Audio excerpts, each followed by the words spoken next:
Hello guys, it's Kimirafer, and today I'm gonna be showing you the World War II trailer, Call of Duty World War II. The trailer was released about a week ago, when you're watching this exactly a week ago, and I know I'm kind of late on the train, but as a student, don't have much time, so I'm gonna be breaking down the trailer. I just watched it again, and I saw a couple of things that I really want to mention, or some things that I can get out of the trailer that I can see. Of course, it's mostly cinematic stuff and not really gameplay, but still, it's something. So anyway, let's get straight into the trailer. This day have set upon a mighty endeavor. Souls will be shaken with the violences of war. Okay, so we've got to the first thing I want to mention, nothing important, but on the gun, the guy that's standing up is holding, you can clearly see a plastic bag. Now you might say, why? Well, it's raining and they had to dive into the water, so they, I've seen this somewhere, I think it was like Discovery Channel maybe. They just strap a plastic bag to the end of their gun, to the barrel, tie it down so they can dive underwater without water getting into the gun. Just something completely random. We won't see it in multiplayer, but for campaign it might be something you'll see once or twice, maybe. So getting on with the trailer, of course, Activision. And if I'm not mistaken, that is Churchill talking in the background. I don't know for sure, but I think that's Winston Churchill. Of course, Sledgehammer is producing this game, and yeah.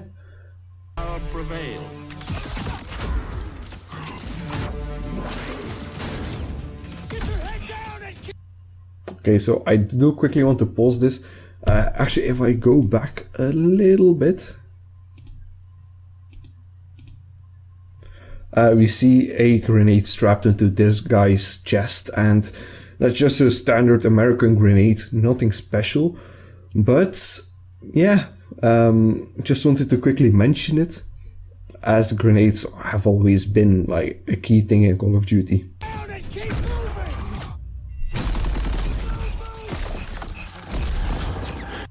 Now, I do quickly want to pause it on this scene, because clearly this is the beach of Normandy on D-Day, and they're firing the Gatling guns. Now, that's quite known, really, but I just quickly wanted to say about the Gatling guns, I do hope they're only in single player, in a campaign. Maybe zombies, I don't know, but don't get them to multiplayer.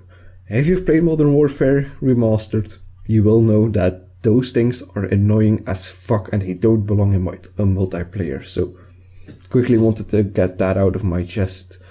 And yeah, anyway, we'll probably get the chance to use one of these in the campaign, maybe not. We are all that separates the world from darkness. The enemy is ruthless. We cannot, we must not fail. Duty first. Perez! Won't be enough for you! Okay, the voice you just heard, I don't know for sure, but I think that's Michael Rooker. If you don't know him, that's the guy who plays Yondu in Guardians of the Galaxy. The voice just sounds familiar to me. Might not be him, but the way it's in the trailer, the first thing that popped in my head was, that's Michael Rooker. Just random. Of course, here you can see the detail that they've put in this game. You can see the veins running through his hand, the explosion effects, the body flying off. Basically, you can see every little detail there is. They did a really good job on the art, at least in this cinematic.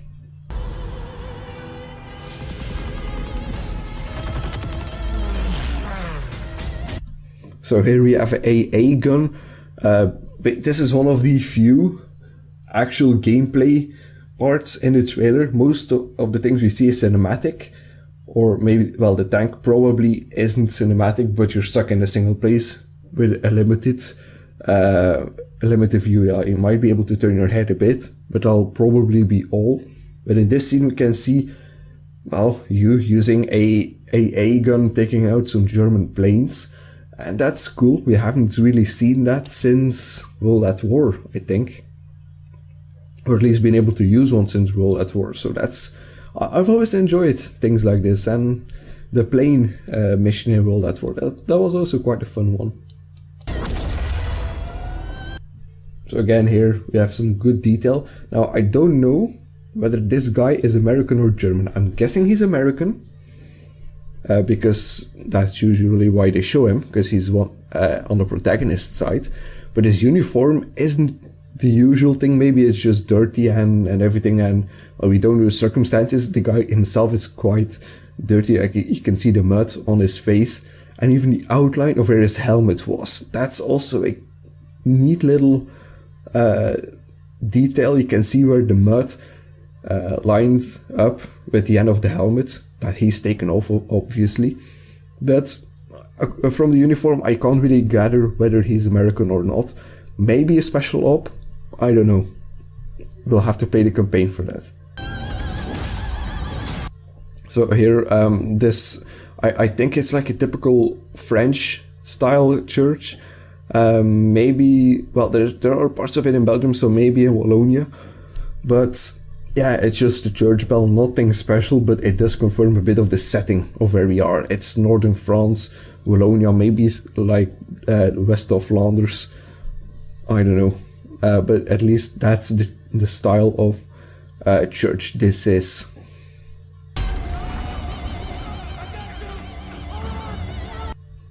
And here we see one of those you're losing a comrade type of scenes, and yeah, this will probably be quite late on in the story, but they do, from this scene I got it, they do want to make you emotionally attached to the characters in your squad, to make you care about losing them. And that's a good thing, because Call of Duty typically hasn't done that. Treyarch is good at it with the Black Ops storyline, disregarding Black Ops 3. Black Ops 1 and 2 and even World at War made you really care about the characters. And, well, Infinite Warfare has done that as well. However, other games haven't really done it, and it's, in my opinion, vital to make a good storyline. So, yeah, there you go. Here, the flamethrower, I haven't seen that since World at War again. That was not in multiplayer, I think. Haven't played that multiplayer, but I'm fairly positive it wasn't in there. But it's a cool mechanic, and maybe it could be integrated in multiplayer as a score streak, or kill streak, or whatever they're going to use. Maybe. Anyway, it would be fun to see it. But then, again, there's balancing to do, so I will see. So here we have one of the main guys. I've forgotten his name. I think in the game he's called Chris Duhamel. Not quite sure of that, but he's the guy that played a decently important role in the Transformers series as a captain, or starting off as a captain at least. And this makes me fall back to my one of my earlier points.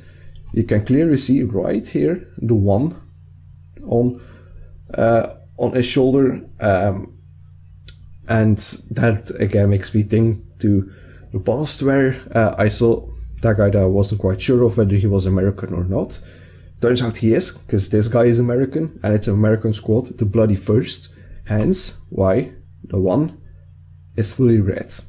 So again, small detail.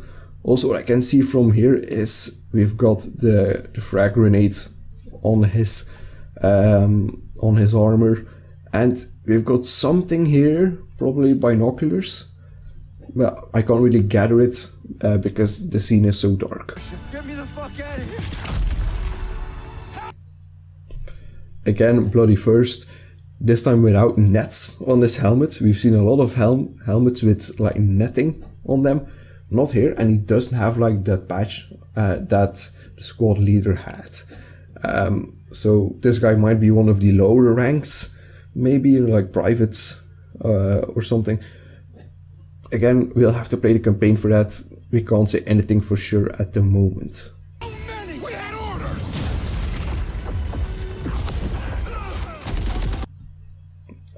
There, I'll just quickly wind it back for you.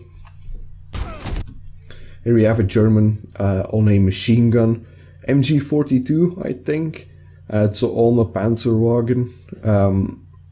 So yeah, we'll probably have to like take over villages in a campaign, judging by this and how he's defending it. And the building in the background, you can see, I'm fairly positive it's a stone church. Just the building style and the height of it compared to the other buildings in the street. I think it's a church also with the walls around it. Probably the graveyard is situated right there, and with the tree in the middle of it. Again, as usual, as I've said a lot of times in this video already, we'll have to play the campaign for it.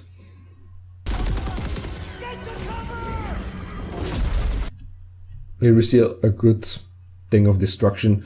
Won't have anything like Frostbite engine battlefield style, but at least they're getting decently good at modeling destruction of environment.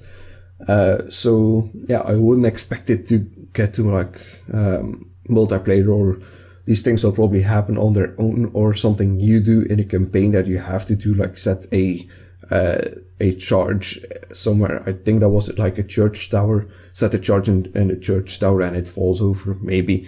But you're not going to see like environmental destruction battlefield style. Okay, here okay, that's actually a gruesome image. But here we see you kind of fighting with a German soldier. You don't have your knife, so what do? You take his helmet and punch him with it. Now, it's not really clear whether this is a helmet with a pin on it, but I would doubt it. I don't think they'll have pins on them. I don't know whether they use that at World War II. But just a quick thought, maybe again, we won't have knives like we had in basically like the last couple of years since Black Ops 2 that started, I think. No more one-hit punch. This will probably translate over to multiplayer as well. Lieutenant, tell them what we're all about. No mission too difficult. So yeah, I'm just gonna wind it back because this goes way too fast. M1 Garand confirmed. Here you have an allied vehicle, nothing special. A couple of tanks with a gunner on the third tank. Again, nothing special. Again, a mounted machine gun, barbed wire. That might be a dog in the... Oh no, that's an arm in the foreground. Never mind. So yeah, there is a bit of blood and gore. Don't know whether we'll be able to see severed limbs, but I'm not expecting to see that. They haven't done it since World at War. So yeah. Anyway, that's quite a nice animation. Because, well, basically, this sounds really weird, but in the last couple of years, Call of Duty hasn't been evolving quite a lot in the animation departments when it comes to death. Mostly it's either a ragdoll, like in Infinite Warfare, or set animations, like a Black Ops 3. No sacrifice too great. Welcome to the Bloody First. There again, we see the reference to the Bloody First. And again, I just want to pause it here. What you see on his chest, we weren't able to identify it like a couple of minutes ago, but here we can clearly see it's a handgun, and I think that's an M1911. Fairly sure it is. And also, I do want to point out his emblem, or his military rank, isn't high. Well, it's decent, but it's not captain yet or lieutenant. I'm fairly positive this is one of the sergeant ranks. Maybe master sergeant, I don't know for sure, but hey, the gun he's holding, I can't quite recognize it. I haven't seen it in a World War II setting, so I don't know which one it is, but foldable stock, which we haven't really seen a lot of in World War II. So yeah, or at least in the Call of Duty games, we haven't seen it a lot. Away from Texas for him, boy. And a lot of these guys were holding it, so yeah. Anyway, that was a trailer. Call of Duty World War II. And I'll just quickly let it play, because November the 3rd, of course, that's the release date. And we have the private beta. So anyway, I'm going to leave you with this. That's all I've been able to extract from this trailer. And yeah, I hope you enjoyed. Mine has been Kimirafer as always. I'm signing off. See ya.